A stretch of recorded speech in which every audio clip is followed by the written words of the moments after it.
Salut, YouTube. Salut les No-Life. Aujourd'hui, débat sur les histoires les plus choquantes. Nous allons entamer une série sur le sujet, il y aura donc plusieurs vidéos sur le thème. Avant tout, pense à t'abonner à la chaîne et à lâcher un pouce, ça ne te coûte rien. Et si tu as aimé notre vidéo et que tu souhaites donner tes suggestions, alors elles seront la bienvenue. On commence. Première histoire, le démon du village. Il y a fort longtemps, dans un pays lointain, vécut un homme avec un énorme courage, une détermination extraordinaire et une virilité sans pareille. Il s'appelait Alexandre et c'était le plus bel homme du village. Le village était situé au flanc d'une montagne, le mont du démon. Cette montagne fut appelée ainsi, car, depuis des siècles, elle était habitée par un démon qui terrorisait les villageois. Ce démon était laid et dégageait une odeur nauséabonde. Un après-midi, Alexandre se rendit chez son grand-père afin de l'aider. Soudain, en entrant dans le bureau, le vieil homme s'exclama. « J'ai trouvé. » Cria-t-il. « Mais qu'est-ce que vous avez trouvé » demanda Alexandre. « La fleur d'octave, la fleur qui a le pouvoir de chanter les notes les plus aiguës qui soient. Et tout ce qui peut tuer le démon, c'est une note aiguë et c'est toi, Alexandre, qui iras la chercher. » Après avoir fait ses bagages, Alexandre écouta les dernières recommandations de son grand-père. « Surtout, n'oublie pas, le démon va essayer de te tendre des pièges. » Alexandre commença sa quête. Il marcha des kilomètres et il s'arrêta dans une forêt pour passer la nuit. Soudain, le lendemain, à son réveil, le démon était posté devant lui.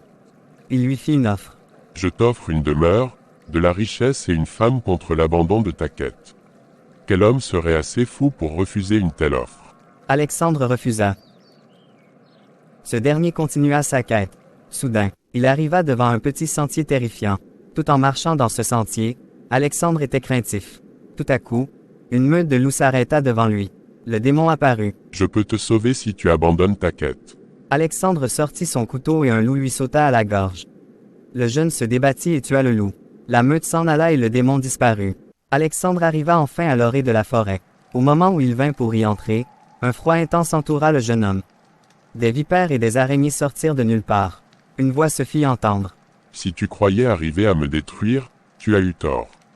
Maintenant, tu vas mourir. » « Chante, fleur, chante la note la plus aiguë qui soit, » cria Alexandre.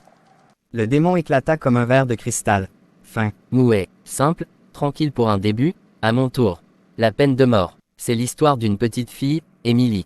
Émilie se réveilla dans cette pièce qu'elle détestait tant. Elle savait que bientôt elle n'aurait plus à revenir dans cette pièce. Elle serait mieux là où elle irait, elle en était sûre.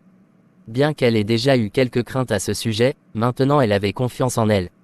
Elle voulait quitter ce monde plein de solitude, elle en avait assez. Elle savait qu'elle serait mieux, elle n'avait plus peur, du moins c'est ce qu'elle pensait. Ça y est, il était là. « Dépêche-toi. » Il lui disait, elle obéit à cet homme qui lui avait toujours fait un peu peur. Il lui dit de le suivre, elle avait peur. Et si ça ne se passe pas comme prévu ? Pensa-t-elle, elle ne voulait plus y aller, elle recula. Le grand homme lui donna une tape dans le dos et lui dit d'avancer. « Avance. » Celle-ci fit comme elle avait toujours fait et obéit au grand homme. Elle se retourna une dernière fois et regarda cette pièce vide.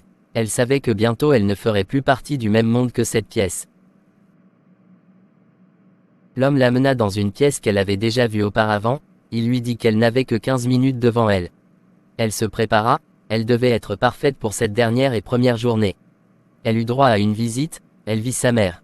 Elle lui dit qu'elle avait peur, sa mère lui répondit qu'elle l'avait mérité, mais qu'elle avait peur elle aussi de la voir partir si jeune. Elle se sentit mal et régurgita toute sa peur. Sa mère devait partir, elle la serra dans ses bras et la regarda partir. On lui dit qu'il ne lui restait que 5 minutes, elle se mit à genoux et pria. Le grand homme vint la chercher. « Elle est prête. » L'homme poussa une grande porte qui s'ouvrit sur un long corridor. Elle vit, au bout du couloir, son destin. Il lui sembla qu'elle devait marcher des kilomètres et des kilomètres avant d'arriver au bout du corridor. Elle eut peur à nouveau et sentit son ventre se contracter. Le chemin était long, elle voulait en finir au plus vite avec tout cela. Il lui sembla que le grand homme marchait lentement. Elle aurait voulu courir, fuir, mais elle ne pouvait pas. Elle se dit que ce serait bientôt fini. Le grand homme la laissa entre les mains d'un vieux monsieur habillé uniquement de blanc. Elle ne voulait pas qu'il parte, elle avait peur. Elle y était, elle regarda son destin, le temps s'était arrêté. Cette dernière n'entendait plus rien, aucun mot. Il lui semblait que tous les gestes de l'homme blanc étaient flous.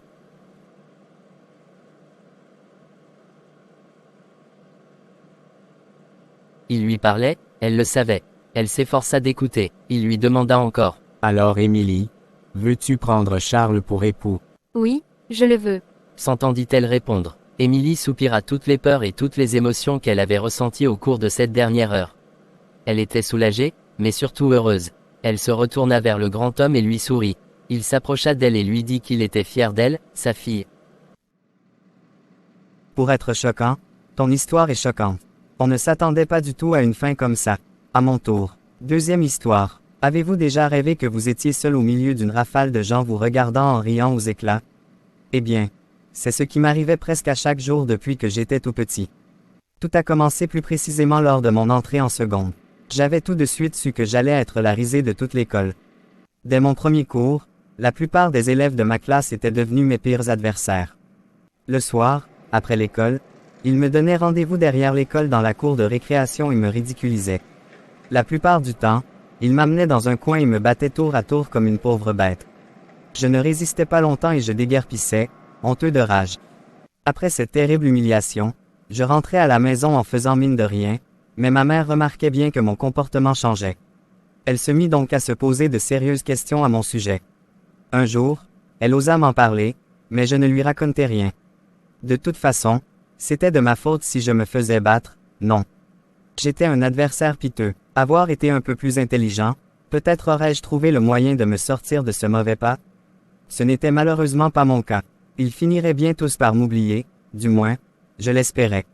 Des mois passèrent et ma situation n'avait toujours pas changé. Miraculeusement, un jour, je fis un rêve fantastique.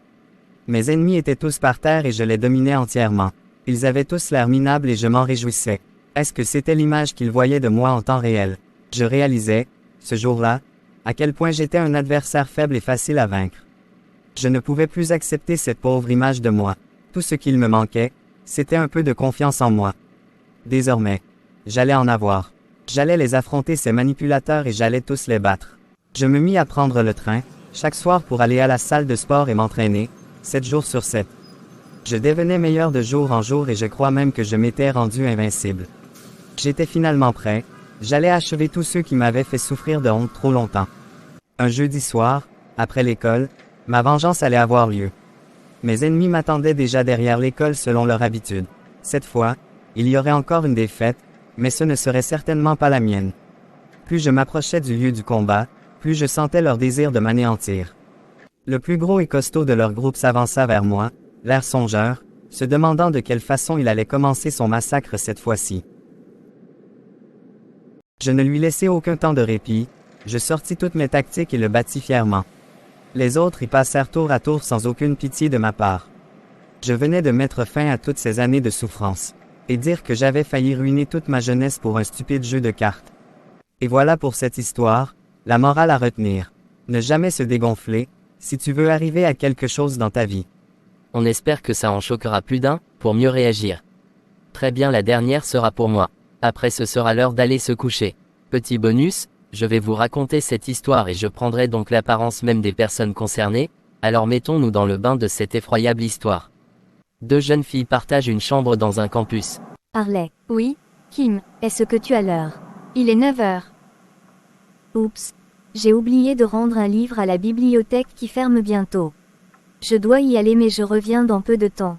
Je fais vite. Tu peux venir m'accompagner, si tu veux. Désolée, mais j'ai des examens demain. Est-ce que tu peux éteindre la lumière en sortant car je suis fatiguée? D'accord. Oh, salut. Comment tu vas? Je ne savais pas que tu traînais dans ces lieux. Ça peut m'arriver. Ça fait plaisir de te voir. Et toi tu viens faire quoi ici? À 5 minutes d'intervalle de la fermeture. Je suis venue déposer un livre. Mince, je l'ai oublié. Je devais le ramener. Il est déjà tard, et la bibliothèque va fermer maintenant. Attends-moi si tu le veux bien. Je fais vite. Mince, c'est vrai que Harley s'est endormie. Toute façon je sais où est le livre, je fais vite. Ouf. Enfin, pile poil à temps. Oui, tu as de la chance. Bon, et qu'est-ce que tu vas faire maintenant? Je te propose qu'on aille boire un verre après tout. Tu ne m'as pas attendu pour rien. Si tu m'offres cet honneur, alors c'est moi qui paye.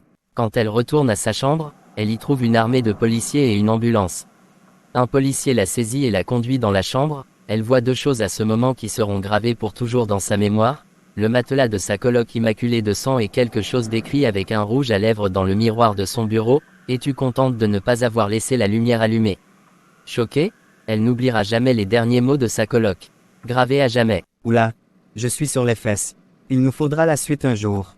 Tu peux compter sur moi, pour cette vidéo je reste sur le choc de cette histoire.